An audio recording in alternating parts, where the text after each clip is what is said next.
Welcome to Year 4 of Rainbow Six Siege. To start it off with Season 1, Operation Burnt Horizon.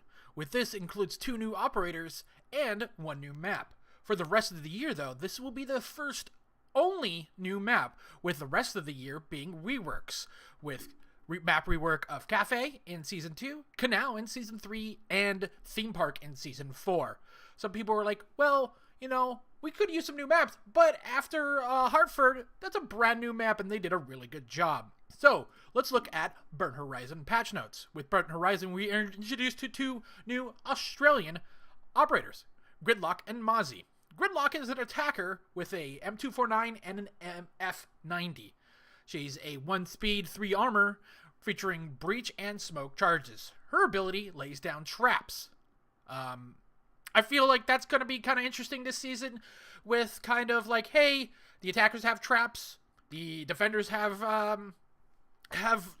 drones. So with Mozzie, he fixes a P10 and a Commando 9 with barbed wire and nitro, and his ability is to kind of throw down like kind of a spider grid, a spider kind of thing that attaches to drones, and then you can control them. That could be countered by Decaby, which can hack the camera view but not control it. With that, we're also introduced to the new Outback map, which is very similar to like a Clubhouse and that Oregon map. Oregon, yeah, I think that's what it's called. On top of that, we got a new playlist of newcomers, which I find really weird, because newcomers require anybody below level 50 to get people new into it. I think that's a big, huge problem, because people are just gonna like, especially on like Xbox and PlayStation, just make a new profile and just have a level 50 below level 50. Also, they're increasing the rank to 30. I feel like you shouldn't be able to choose all 3. I feel like you should be able to newcomer or ranked. So I don't know. On top of that, we also getting the new elite skin for Habana. We'll check that out here. I'm actually really impressed with this. The problem I have is I really love Habana and I think her kit's really well, but goddamn, that Type 89 is so bad. It's so bad. It has way too much kick for a gun that has like decent rate of fire, 800 rounds per minute. It's not that bad, but holy shit, does it have way too much kick. If anybody understands that, the longer the barrel, the more weight towards the end. And so it actually should have significantly less. It's like one of the longest rifles in the game. But I'm really pumped for this. On top of that, we get 3 new seasonal skins and a whole new bunch of patch notes. So, actually, earlier today, too, if you follow Rainbow Six Siege, there's also an addendum. We'll also look at that. So, right now, the big, huge controversy right now is that they removed the ACOG from R4C, the Ash R4C. And I'm okay with that. I feel like some of the kind of, like, casual people or people that play just, like, you know, low ranks, like, a lot of people don't actually, like, the high ends don't use the ACOG. You reduce your field of view by so much, reducing the damage of the Listen traps, increases the swap time. Decaby's is going to be, I think this hasn't been changed. I think it's going to be down 12 seconds for the hang up time. And then Capitano increases the area effect and reduces the damage. They're possibly changing the effect. The effect of Capitano's Flame Dart is very similar to Smoke's, and I think they want to change it to like something more of like an actual fire. And then if you look over here, Capitano back to Wind Bastion, reverting the Capitano back to its Wind Bastion version, and we'll look at it. So I'm confused. Does that mean the graphical thing, or does that mean the damage stuff? I feel like still Capitano's Flame Dart isn't really that useful. I feel like the Smoke is very powerful, especially with a glass. They're also changing glass too.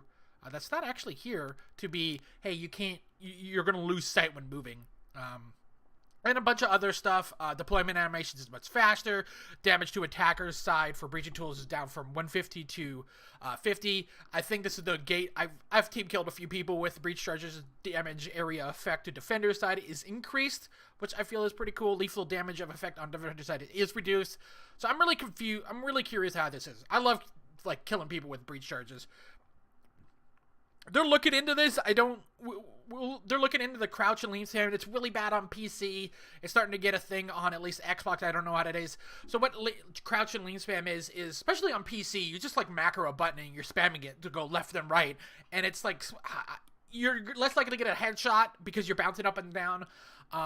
So if we go over here, lean spam camera placement, previous camera placement at the full lean allowed players to fire without being completely exposed. As part of our fix to counter lean spamming, we are shifting the camera to the center of the head instead of the far side of the head, even at full lean. So I don't know what this means. I really never understood the spamming, so this might counter it. I don't know. It's cool that they're, looking into that. Sadly, at the start of year 3, they wanted to do something with Castle and Tachanka. Still none of that, too. We've been tested to switch to advanced placements, blah, blah, blah. Some gameplay, shield operators, rotations, MMR rollbacks.